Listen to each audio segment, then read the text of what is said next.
Hi, Candace. Thanks for being on your real name. I feel better. It felt like a lot of responsibility all of a sudden when I joined. I was like, no, I don't think so. Yeah, this is better. Hi, how are you? Good. I Yeah, think this is promising that we are having our meeting. I think so too. Um, I wanted to bring up the Affirmative Action Plan. Okay, I've got it in all of its 11 pages of glory. So we can do that one if we have any other people. So Cameron, he was kind of like really bummed last week when we couldn't get on Zoom and everything. I was sort of philosophical about it because everybody's just trying to do their best and nobody has sent in any proposed changes or comments or anything. So I think we need to just sort of lay our eyes on the plan that's supposed to be expiring, ask ourselves, is there anything we want to recommend different? I'm guessing no. And if we want to highlight some places to start or priorities, Mhm. that'd be good. But just to make sure that we laid our eyes on it and did it with intention versus like nobody met, nobody looked at it and things like that.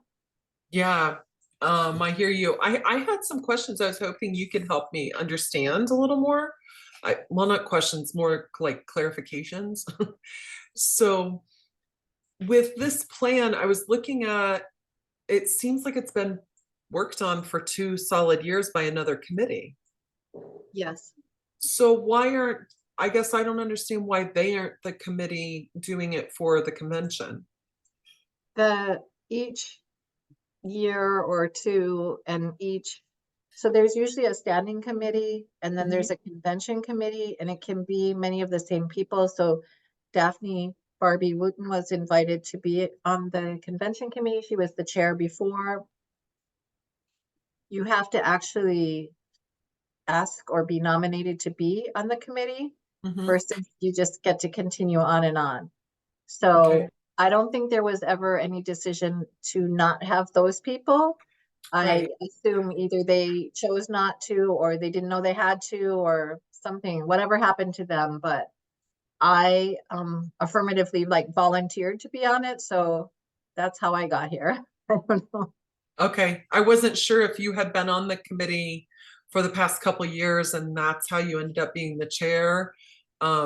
But this is my No, first time. I was actually the rules committee chair, and that was a very challenging job that I Yeah. requested to please not ever do again. Oh, That's and I also have served as the president of Hawaii Women Lawyers, and I felt oh, like I had some, DEI background, HR background that might be helpful. Um, None of us are representative of all the different, demographics that we might want to promote in an affirmative action plan, but I am open to however we want to approach it. sounds good. Um, Yeah, I was trying to understand a little more about how they envisioned our role over the span of, and how a we couple integrate, meetings, yeah. yeah, how we would integrate this, whatever we do. And I'm sorry, the sun is making half of my face disappear. It looks odd. I'm Um, just trying to get some more air in here. Um, I think that like option one is we review the plan, we write a report saying we agree with it or we don't agree with some parts or we make recommendations. I think option two is that we create some kind of survey that can be administered to the attendees so that we get a picture of who was there and what gaps we might have if we want to increase younger people or older people or neighbor island people or whatever. But yeah, if we don't use the opportunity of the convention to ask those questions or at least like do a QR code so if they want to answer the questions they can, then we'll kind of have missed an opportunity. yeah, I like the idea of the survey. I think that makes a lot of sense. So I would definitely support My that. only hesitation is people don't like to be, the choices have to be open enough and enough categories for other or whatever that they don't feel forced to choose something that isn't, reflective. I serve on a nonprofit board, and Mhm. they have me on a matrix for what I do for my day job, which is I'm a lobbyist. And I'm like, I'm a little bit more than just one thing. So I don't like that. And I think people won't like it if we make the survey like just ethnicity or just age or just Mm, gender or whatever. yeah, I don't think that would be a great idea either. I think that, it's a lot more fluid than that. And considering how people But if we present with multiple different kinds of, different ways into the world. And so I think that you're right, it has to be reflective of quite a few different. But if we ask it like too open-ended, like how would you describe your whatever, race, ethnicity, gender, age, whatever, then we're going to get answers that are like all over the place, and we're not going to be able to get anything meaningful from it. So I Right. kind of, then I always think, why are we inventing the wheel? Other Democratic parties in other states must have thought of this. What are they doing? So Yeah. that could be a project too. Like we could reach out to a few others and get some. I kind of think that'd be a good. We have, like not a lot of time, but a week or two. Maybe we should do that. Well, and that could potentially also be added as an objective that gets accomplished over the next couple of years as well. But in full disclosure, I did go look at a couple states' affirmative action plans just because I know they have them. They have to have them. And I felt like that would help me understand better what's sort of happening in different areas. So I actually chose really conservative states, sort of purple states, and some blue states to look at to sort of see what's happening across that partisan spectrum a little bit. um but we are just so different out here. I mean, Hawaii is just so entirely different than elsewhere, so it's we really need to be potentially creating our own too. Hi, Timothy. Hi, Melissa. You know, I'm having the hardest time getting onto these meetings here from Kauai. I have no idea why. We got you now. Yeah, I'm on my phone now instead of my iPad. Well, I probably mucked it up by giving an alternate link, but I just did not want it happen like last time where we were all available and then we were stuck, we couldn't get on. So this time now we got too many links. So whatever, we tried to solve the problem from last week. Now we created new problems for this week. So that's where we are. We got 4 of us, so we're making progress here, guys.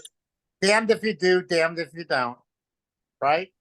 Cameron, you made it.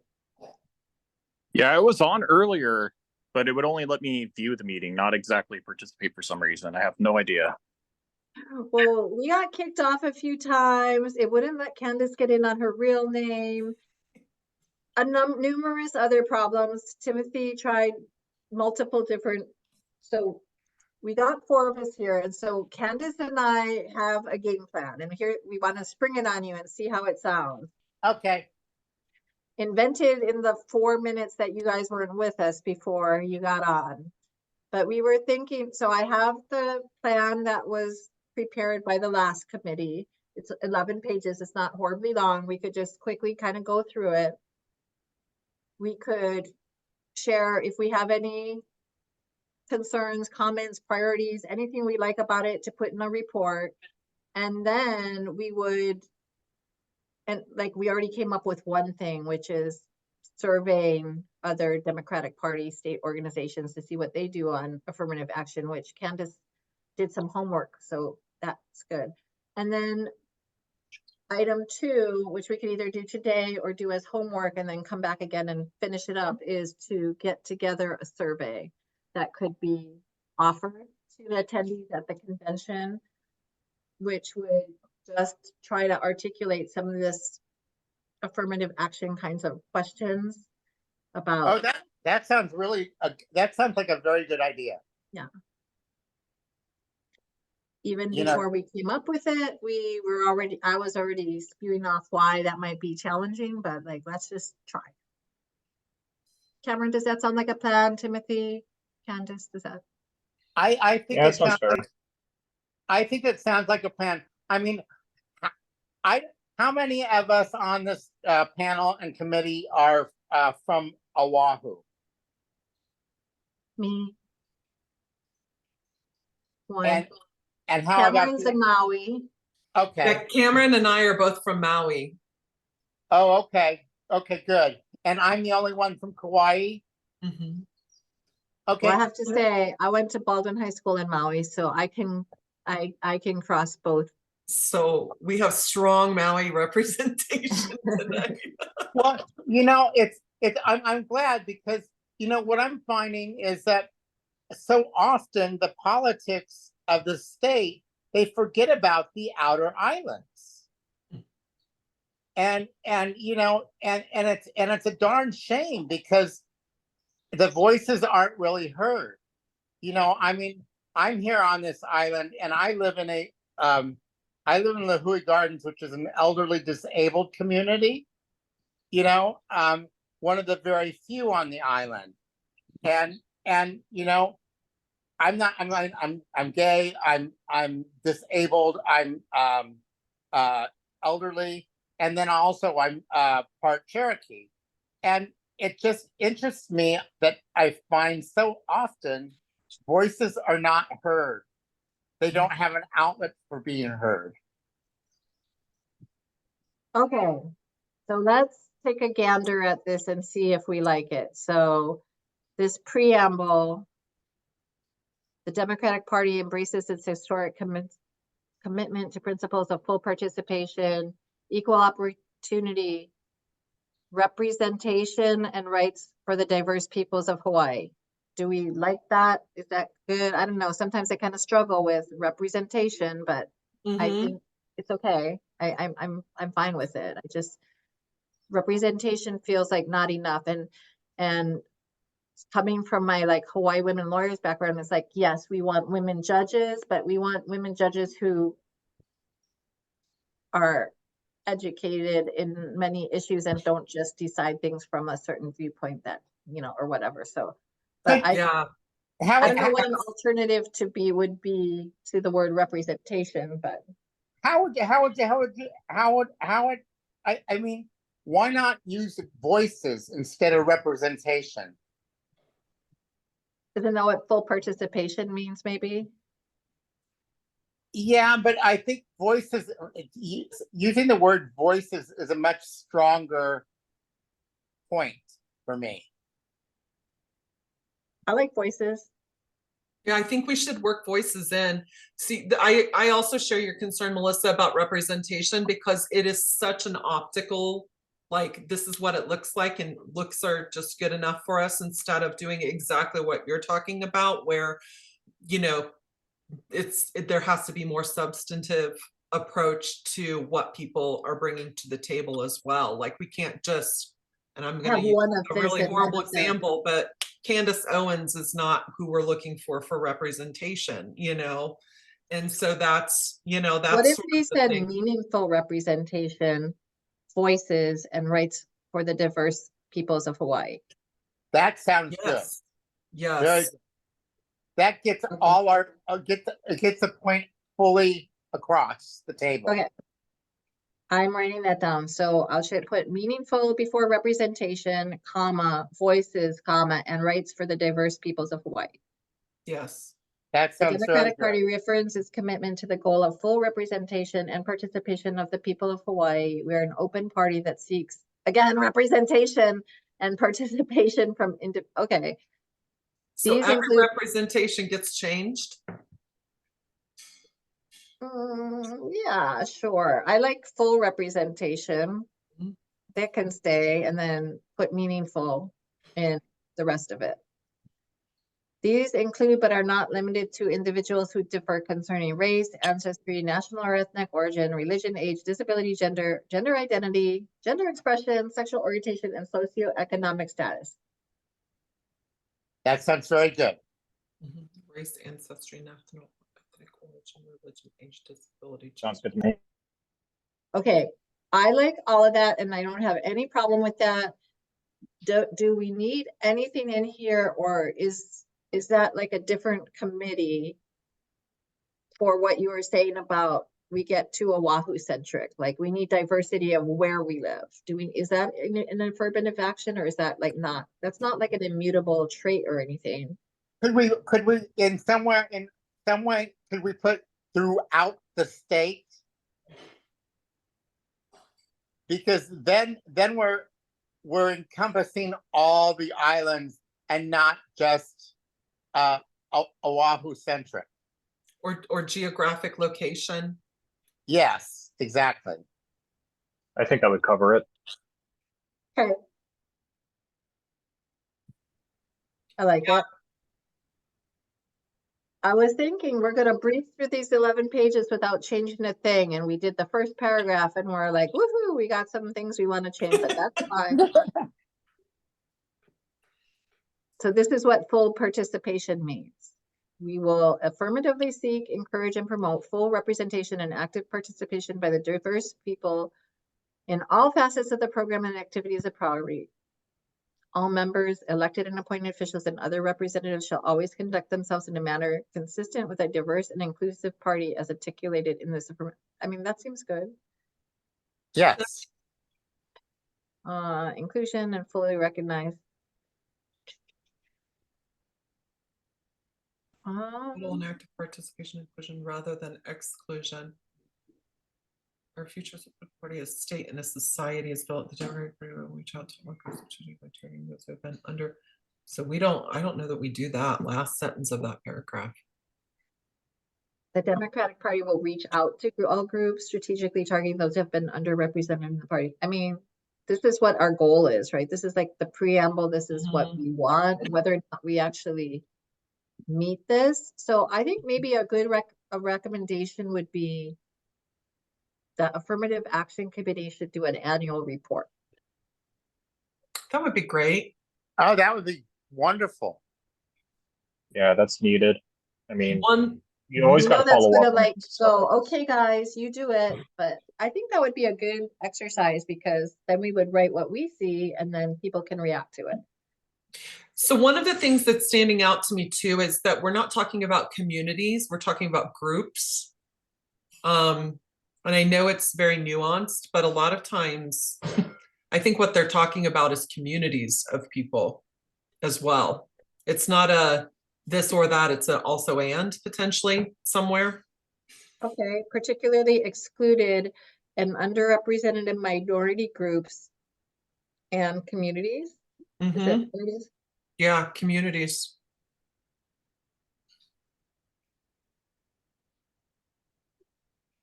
Okay. And I'm saying that for multiple reasons. One is because we have a tendency to lump, and I'm going to use like Stonewall Democrats under one lump group, but there are multiple communities inside of the LGBTQ community or Stonewall Democrats.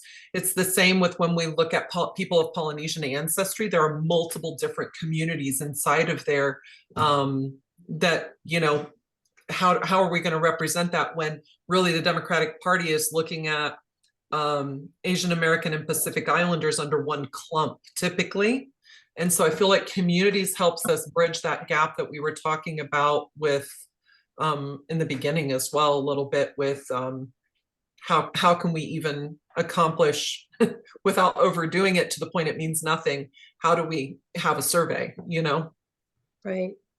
Well, I like that a lot because I just came from Kamaile Charter School this morning where I was doing a program, and kind of brought to my mind, like, even within the Native Hawaiian community, there's Hawaiian language speakers who do Ni'ihau dialect and different areas and different, you know, so like, it's not just all like one universal Native Hawaiian community, so. Oh, Right. no. Because especially me living on Kauai with Ni'ihau, being part of the, our community.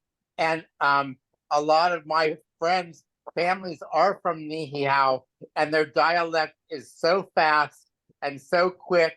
And you go, what did you just say? Because I speak Hawaiian. I'm like, oh, no, no. Oh, okay. Now I understand, So it really is, it takes a while. Mhm. So far what I got is we're going to insert meaningful representation and voices up in the beginning and where appropriate. We're going to insert geographic location. And where we said underrepresented groups, we're going to add and community. And then also we're going to not necessarily to write in here, but we're going to write in our report that there should be an annual report by the Affirmative Action Committee, because all of this is pretty meaningless if we don't actually do it. Right. Exactly. And follow through on it. Yes. Same thing with this leadership training, but that an annual report would hopefully drive oh, we should do leadership training, Definitely. Okay, maybe let's move on.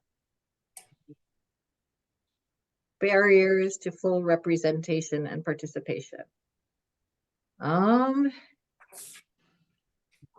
So these barriers: institutional and recurring racism, sexism, ageism, and social and cultural biases. Perceived is spelled wrong, so let's fix that.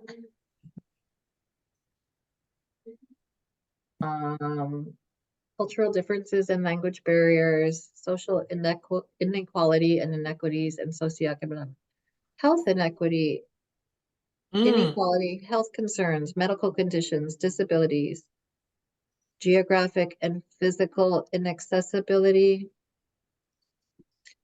I want to just say and geography, period. But maybe that means rural, remote. Closed social and political networks that exclude outsiders and deny open and full participation, and poor communication or modes of communication that some people are not inclined to use or that don't work when we're trying to have a meeting.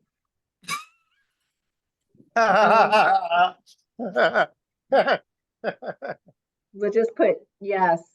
We agree with that. I don't know, are there any other barriers that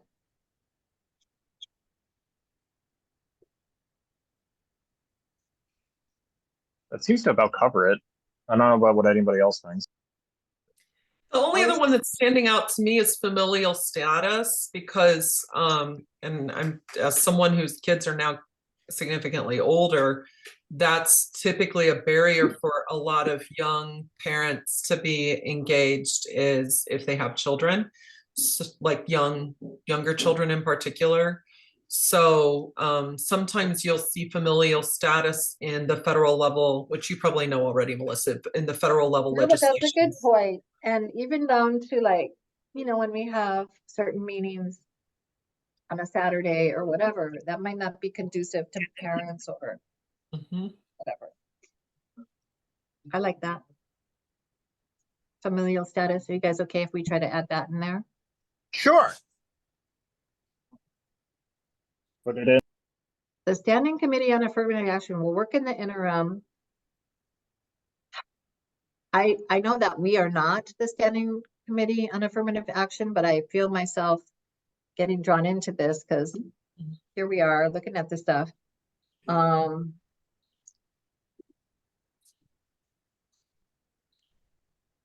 initiate internal education and discussion on affirmative action, to make recommendations for action. We're gonna, the state standing committee shall examine the barriers to full participation.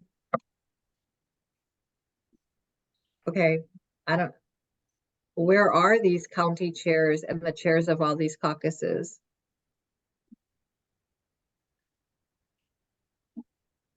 Maybe we should just say that some kind of comment, not to change this, but just to comment in our report that we long for the involvement of the chairs of all these caucuses, because that would have helped us get our work done.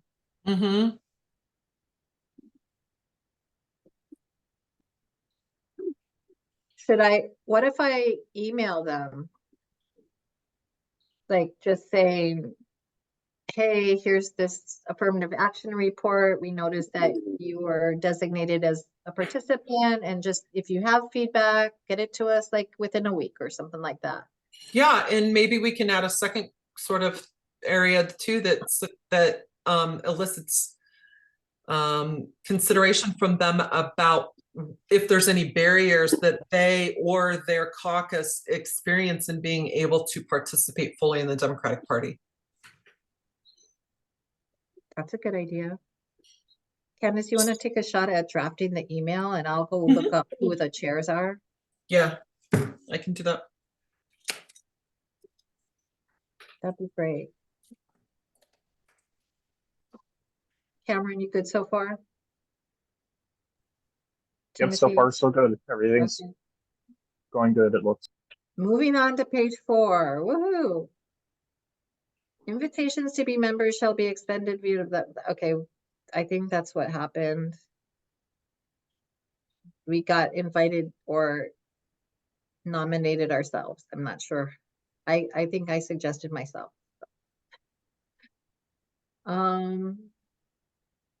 Overarching affirmative action plan goals. I'm not exactly sure what we need to be doing here. Okay, let's look at this current landscape.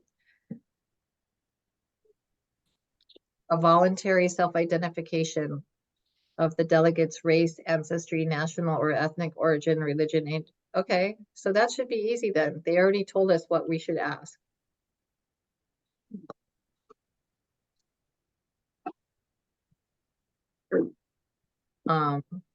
Do we want to add familial status in there? Mm-hmm. Yes.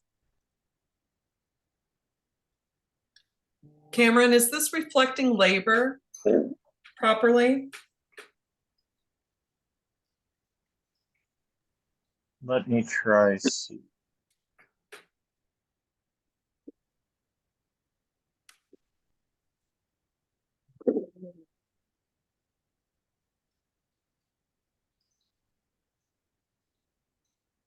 It would technically fall under other relevant self-identification, but we should probably identify economic status Okay, as a part of this, perhaps. I mean, I Mhm. think if people can have the question to voluntarily say like a category for economic status, that'd be good, because if we don't ask the question, how are we going to know that we are missing? Well, we look around and we can say we're missing homeless people. We know that much because Mhm. likely, Yeah. but I like adding economic status and familial status. I think those are good additions. Yeah. I mean, labor is a significant caucus. I mean, I'm not sure if it's absolutely necessary to ask about whether or not somebody's union affiliated. I'm not sure. That's Well, something I would have to chew on a bit. one issue, or like if we ask them like what island you're from, or what union affiliation you have, if any, or what job or profession you have, if you want to identify it, is what if we find out that despite what we think, we have actually a disproportionately low number of union people in this, or a excessively, disproportionately high. Like, it doesn't necessarily mean anything's wrong. It might mean union members are promoted to volunteer and get engaged, and that's a good thing. But it Mhm. also might point to we're not doing enough to stimulate others too. Mhm. Yeah. So I think, yeah, now that you put it that way, it would be useful to include because I think of other organizations, or facets of the community, people involved in business and stuff like that, who weren't necessarily part of the labor movement. So, Mhm. Sounds good. I like that. Okay, moving on. Okay, survey, that's great. The Standing Affirmative Action Committee will develop and implement as accurate a picture of the party as possible to better plan and set goals. Well, I guess that kind of points to our idea to have an annual report. And Mhm. if the standing committee did do that, I haven't, Michael gave me a lot of things the committee did before. I don't know that I've seen that, but I can definitely ask Daphne about this because she was very active and she sent me a lot of information. She was the previous chair. Yeah, when you look at the 1 through 5, it's alluding to some sort of data collection throughout it. Audit the results on a semi-annual basis. Okay, Mhm. well, that goes back to our comment, Mike. We actually have to do this stuff. How will it be communicated? Okay, well, it's saying the committee is responsible for implementing it, but I don't think that's really a good way to say it. I think the state central committee is responsible for implementing it with the help of the committee or something. Yes, Right. and the caucuses Yeah, and the counties. I think that's right. Change it the other way. The state central committee is responsible with the help and support of that's why it's not the committee. happening because they're waiting for the Affirmative Action Committee to do it, but the Affirmative Action Committee isn't really in charge of anything. Yeah, there's no authorization for them to really do that. I like that. That sounds great. Put it on the state central committee. Gonna love that. So that's the change, and then yeah, I think, I mean, One This is- session a year for the county chairs. That's a great goal to be. which to be, Yeah, that would be a really great program to, I don't know that program exists. I think that would be a great program to actually have. yeah, I would be down for working on that. Mhm. Each county chair is recommended to establish a county committee on affirmative action, so I don't know about doing it now, but while we're emailing the caucuses, should we also email the county chairs and ask them if they have any thoughts about barriers or anything else that they wanted to add to this? Like, why not? Yeah, I have them on my list already. Okay, good. I included them. So shall I send you the caucus chair names and then you can send them the email, or do you want to send me the email and I'll send it? Either way is good. I don't care. I'll send you the email and you send it. I think that's more appropriate. They don't know me, but Oh, but you're I'll the, just, oh, okay. I thought the they made, co-chair. Yeah, I mean, it's okay. totally fine.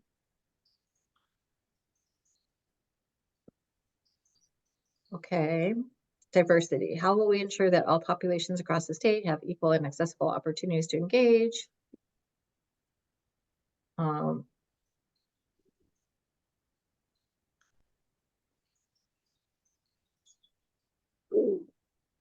You know, even just the way that's kind of worded at the top, like how will we ensure that they have equal opportunity? Like, is that on one level, I want to say that's all we need, as long as everybody has equal opportunity. But on the other hand, I want to say, isn't affirmative action the whole idea of recognizing that if we just left it up to the equal, that it isn't really equal and that we have to go in and like help bring up people? Yeah, the discussion. Yeah. Agreed, 100%. It's not just about opportunity, it's about Promoting participation. yeah, and actually establishing a form of equity that can be measurable even. So maybe And- just up there at the and header is like promoting equity somewhere in there. Mhm. and assuring that they're the committees listen to. I mean, I do know from my past for 15 years, I was on the Screen Actors Guild National Committee for Affirmative Action.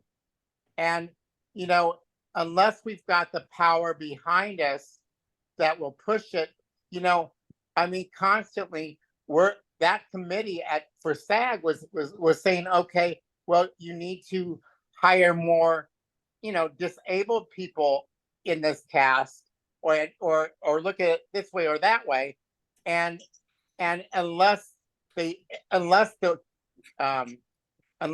union started threatening the producers and the directors, nothing gets done. And so we have to really figure out a way that we can get these things done properly and our voices are heard. Mhm. If that makes sense. Yeah, Mhm. totally. I mean, what you're saying kind of goes along with my beef, so to speak, with this goal 3A, like non-discriminatory manner. That's not enough. Mm-mm. That's we're fine with status. To me, I hear that's status quo. So that Encourage appointments to meet these goals. That's the do more. so I'm gonna just say one of my big concerns is, well, I have two primary concerns with how affirmative action is actually showing up in the real Democratic Party, functionally. And it represents on the state central committee that there's actually not an equitable number of women in compared to men to align to the DNC rules. And the second complaint I have is that the party does not understand what it means to include people who do not identify between a gender binary and what that looks like for us. And that was the one thing I didn't really see that really being meaningfully addressed here. And instead I see some more soft language. I think this is soft language, like they shall be selected in a non-discriminatory manner, but nobody's really quality checking that in any way, shape, or form, or ensuring that we're even doing some of the basic things. Yeah, it's kind of whitewashed. Well, you know how you said we could have in our report that we want to survey the other places, but we don't have to get it done before we turn in Right. our report. Maybe that is like a big area to kind of bite off gender, because it was very jarring to go to the county convention in Honolulu and then everything is one male, one female, one male, one female. And I think it doesn't feel like 2024. Yeah. Well, and I'm going to say, and when we're dealing with a culture here that it's not two genders, it's male, female, mahu. I am going to tell you a little story between us, and it was very jarring to me. One of the county council members on this island said to me, a couple years ago, when my friend Kim Coco, who I knew Kim Coco in New York City, she had the audacity to say to me, she said, well, do you think Kim lost her run because of her, because she's different? And I looked at the woman. Now this is a woman on county council here. I said, excuse me? Well, because she's different, I said, excuse me, if you are on the county council, and I don't care whether you're white or not, I said, you need to know about this fucking culture or get the fuck out of politics. I was not so promote pissed. cussing off the council members as a way of educating and raising their awareness, but I applaud your sticking up for. Oh, I don't usually do that, but I knew Kim Coco in New York City, and I've known her, and so I've known her for so long, and I know her whole family. So when I moved back to Hawaii, I right away she asked me to run, help her campaign, and I usually don't swear like that, but this woman, to stand there, and she was. And what was really stupid, this is how stupid she was. She was standing there saying this to me in a cafe that was run by Kipukai's little brother, and the waitress at the cafe was Kim Coco's cousin. Well, that is literally terrible, but let's not get into war stories, or we're gonna have to tell a bunch of women war stories or others. Oh, I know, but I'm just saying.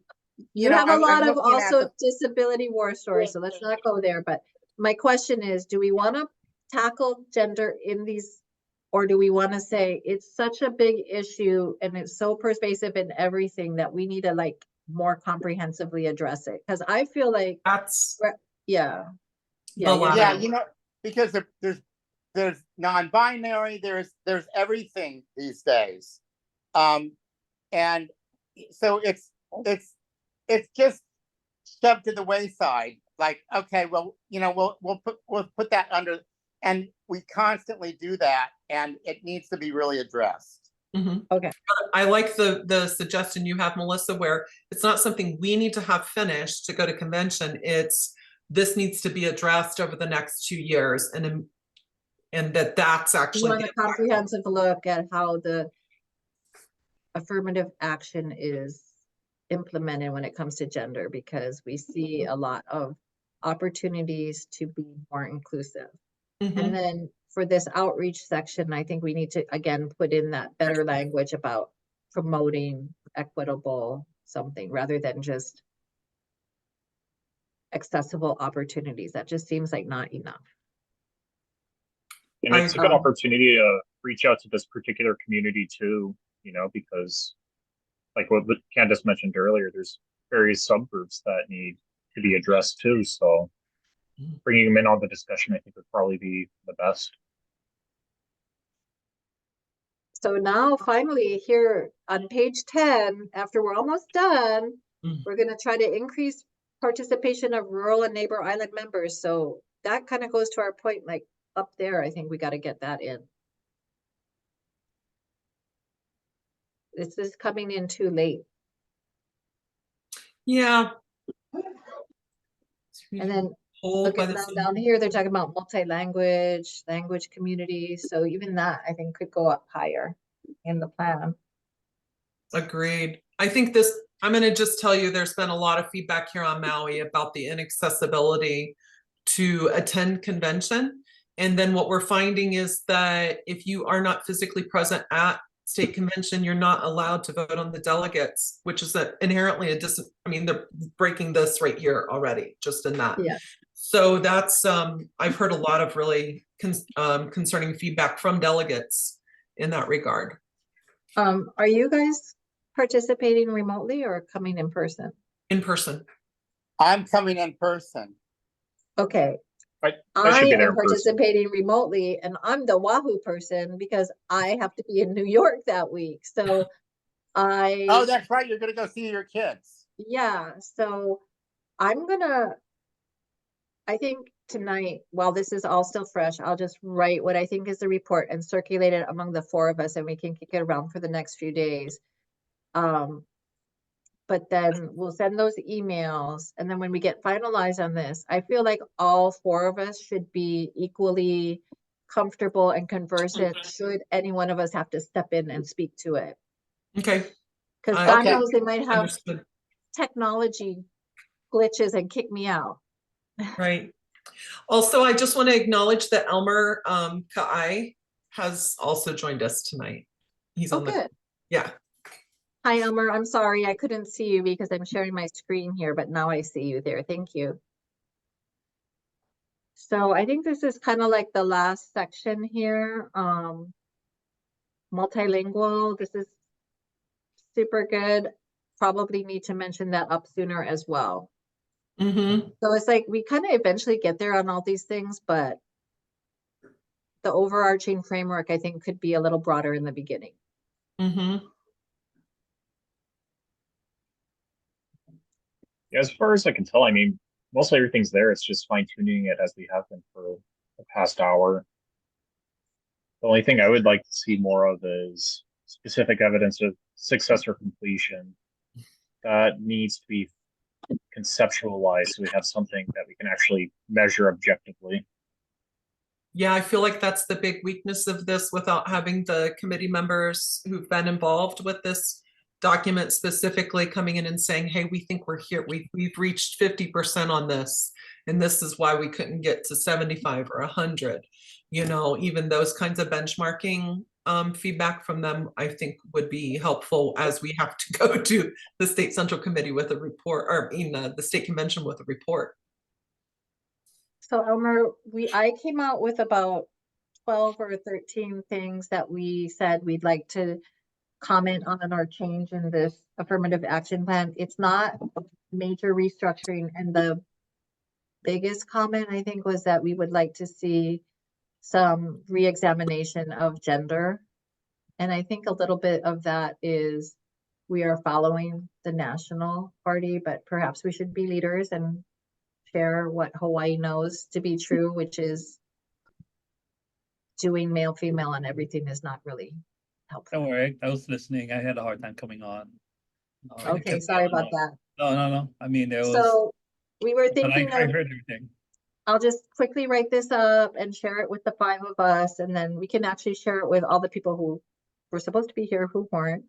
I bet we'll hear some comments, but Michael's allowed us to have another time this Thursday early, I think. Let me see what time he said. Right at 5 o'clock, wasn't it? No, so Yeah.